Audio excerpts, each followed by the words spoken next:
I've been talking, the title of my talk today was Subject or Object, Europe in Sino-American Competition, which is a tricky title because Europe is subject and object at the same time, both in general and in relation to Sino-American competition, or at least that was my central sort of thesis.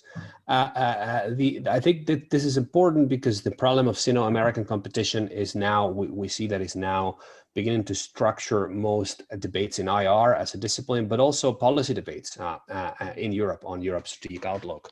So I've tried to address two discussions that, in my mind at least, are very much intertwined.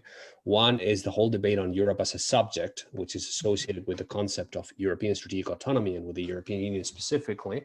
And the other is the debate on Europe as an object or battleground in Sino-American competition, or if you will, in international politics more broadly. So that's what I've been discussing.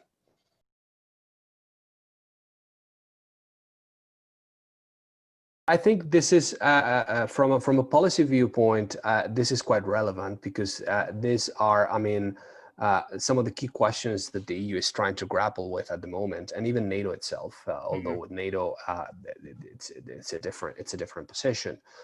But right now, a lot of people in Brussels, and that was already during the Trump administration, and now we'll see how this debate evolves with the Biden administration taking office.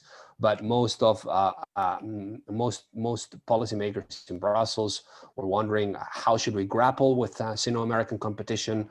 Should the EU try to aim for some sort of neutrality, although that has been rejected by many, or should it simply reject the frame of Sino-American competition, the rivalry frame, and instead advance a different frame related to the renewal of the multilateral rules-based international order?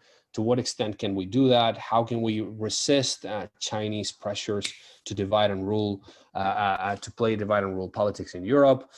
How can we build up our strategic autonomy so that the Americans, again, don't exercise the security leverage for Europeans to get in line on all things China or on other matters like the Trump administration tried to do? So I think from that viewpoint, the theme is very